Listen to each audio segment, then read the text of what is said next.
சாய்ராம்.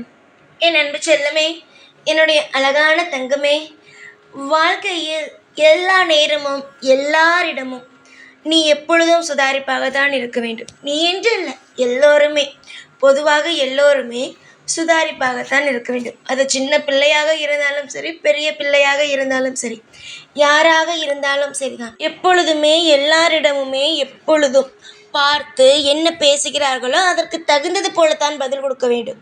அவர்கள் வேறு ஏதாவது ஒரு விஷயத்தை மனதில் வைத்துக்கொண்டு பேசும் பொழுது நீ யதார்த்தமாக இருப்பது போலவே இருந்தால் அந்த இடத்தில் மாட்டிக்கொள்வார்.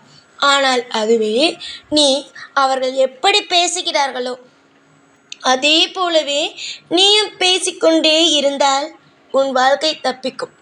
ஆனால் நீ அவர்கள் கவுடாக இருந்து நீ யதார்த்தமாக இருந்தால் அந்த இடத்தில் பிரச்சனை தான் வரும். நீ உன்னுடைய அக்கா பிள்ளை, தம்பி பிள்ளை, உன் கணவன் குடும்பத்தில் இருக்கும் குழந்தைகள் எல்லாரையுமே ஒரே மாதிரி தான் பார்க்கிறாய். யாரையுமே இவர்கள் மேல் அவர்கள் கீழ் பார்ப்பது கிடையாது. உன்னுடைய பிள்ளைகளை வேண்டுமானால் அவர்கள் எல்லாம் அப்படி பார்க்கலாம். ஆனால் நீ எப்பொழுதுமே யாராக இருந்தாலும் நல்லபடியாகத்தான் பார்ப்பாய். இவர்களா நம்முடைய பிள்ளைகள் தான், நம்முடைய அக்காவுடைய பிள்ளைகள் தான், நம்முடைய தங்கையுடைய பிள்ளைகள் தான் என்று. ஆனால் அவர்கள் எல்லாம் அப்படி பார்ப்பதே கிடையாது.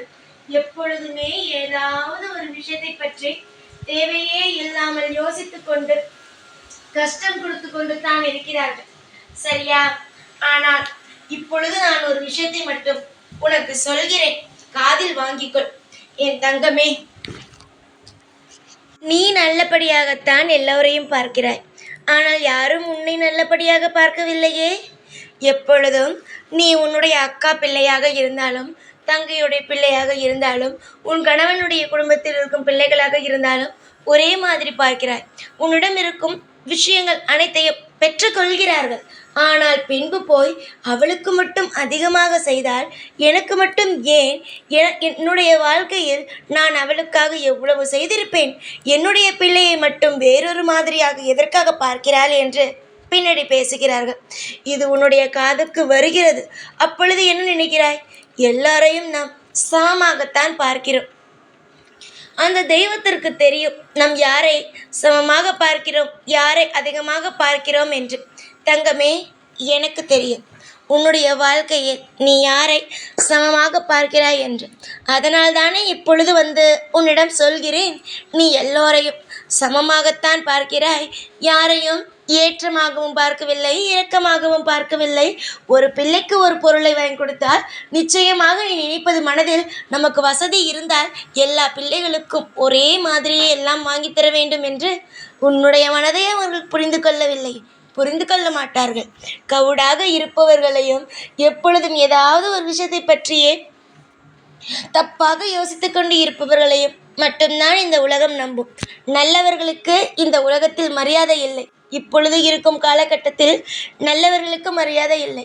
துரோகம் செய்பவர்களுக்கும் வாழ்க்கையில் கஷ்டத்தை மேல் கஷ்டம் கொடுப்பவர்களுக்கும் தான் மரியாதை. தங்கமே, வாழ்க்கையில் நீ கவலைப்படாதே. நல்லவர்களுக்கு மக்களிடம் வேண்டுமானால், உறவுகளிடம் வேண்டுமானால் ஒரு நல்ல பெயர் இல்லாமல் இருக்கலாம். ஆனால் தெய்வத்திடம் நிச்சயமாக உங்களுக்கெல்லாம் நல்ல பெயர் உள்ளது.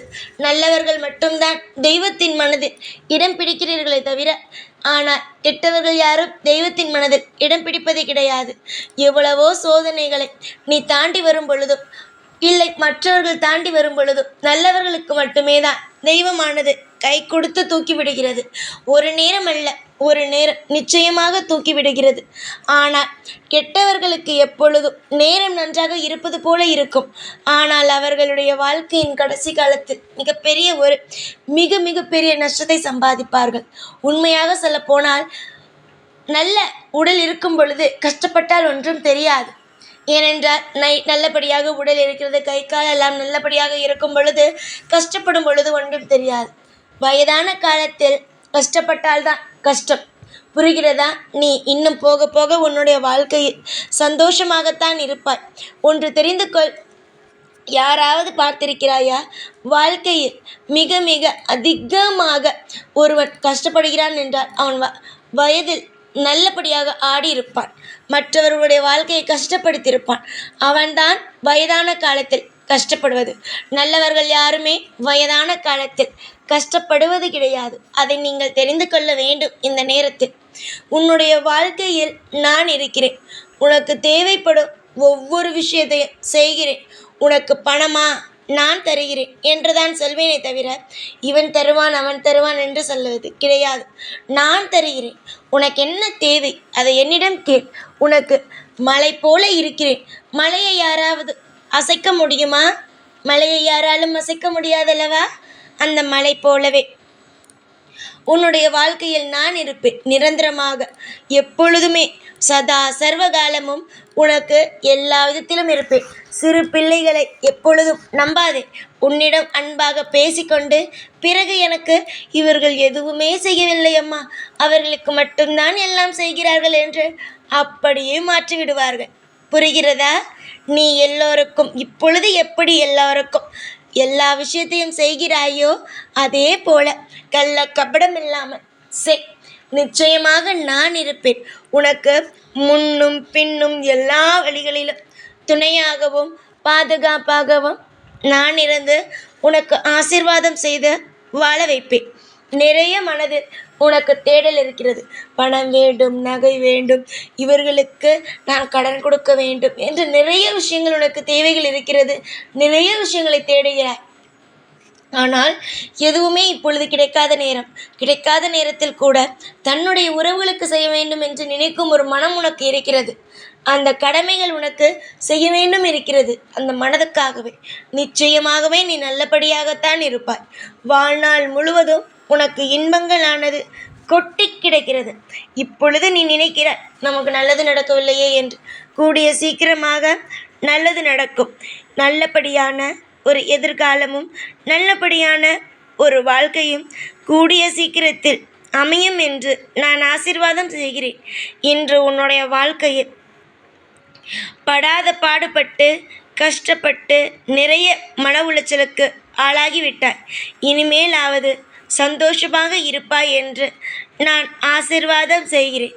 மனதால் மன உளைச்சலில் இருக்கும் என்னுடைய பிள்ளைக்கு இனிமேல் வரும் காலம் மன உளைச்சலே கிடையாது. இன்பமாகவே இருக்கும். நல்லதொரு நிறைய இடத்தில் பாராட்டும் நல்ல விதத்தில் உனக்கு அன்பும் கிடைக்கும் என்று நான் உனக்கு வாழ்த்துக்கள் சொல்கிறேன். மேல் வர வர உன் வாழ்க்கை மிகப்பெரிய அளவில் முன்னேறும். வர வர உன்னுடைய வாழ்க்கை மிக மிக பெரிய அளவில் சந்தோஷமாகும். ஆனால் நீ நினைக்கிறாய் பத்தியா, கவலை வந்து விடுமோ என்று. அது மட்டும் ஒரு நாளும் வராது. கவலைக்கு இடம் என்பதே கிடையாது. சந்தோஷமானது ஓடி ஓடி வரும் உன்னை தேடி. பரபரப்பாக எப்பொழுதும் எல்லா நேரத்திலையுமே ஏதோ ஒரு வேலையை செய்து கொண்டு ஏதோ ஒரு விஷயத்தில் சுறுசுறுப்பாகவே உன்னை வைத்திருப்பாய். சொல்லப்போனால் நீ சொல்வாய், எப்பொழுதுமே நான் ஏதாவது ஒரு நல்ல காரியம் செய்ய வேண்டும், ஏதாவது ஒரு விஷயத்தில் ஆர்வத்தோடு செய்து கொண்டே இருக்க வேண்டும் என்று. அதே போலவே உன்னுடைய வாழ்க்கையில் எல்லா விஷயத்திலும் சுறுசுறுப்பாக செய்து கொண்டு வாழ்க்கையில் அடுத்தடுத்த கட்டத்திற்கு முன்னேறுவாய். கண்டிப்பாக இனிமேல் வரும் காலகட்டம் அனைத்தும் உனக்கு இன்பமான காலகட்டங்களாக இருக்கும். பொறுமையோடு இரு. எல்லா விஷயத்தையும் நான் பார்த்து கொள்கிறேன். யாராக இருந்தாலும் இப்பொழுது இருப்பது போல இரு. அவரவர்கள் செய்வதற்கு அவரவர்கள் அனுபவித்துக் கொள்வார்கள். சிறு பிள்ளைகள் ஒன்றும் தெரியாமல் தேவையில்லாத விஷயங்களை செய்கிறது. பெரியவர்கள் தான் எடுத்து சொல்ல வேண்டும். ஆனால் பெரியவர்களும் அவர்களோடு சேர்ந்து கொண்டு, உனக்கு இது செய்யவில்லை, அவளிடம் பேசாதே, அவள் உன்னை ஒரு மாதிரியாக பார்க்கிறாள், அவளுடைய பிள்ளையை ஒரு மாதிரியாக பார்க்கிறாள் என்று உனக்கு சொல்லிக்கொண்டே இருக்கிறார்கள். புரிகிறதா? அதனால் நீ நீயாக இரு. உனக்கு தெய்வம் துணை இருக்கிறது. தெய்வத்தின் பார்வையும் அனுகிரகமும் எப்பொழுதும் இருக்கும். சந்தோஷமாக இருங்கள். நல்லதே நடக்கட்டும். எல்லா நாளும் உன் கூடவே இருந்து உன்னை வாழ வைப்பேன். இந்த சாய்நான். ஓம் சாய்ராம்.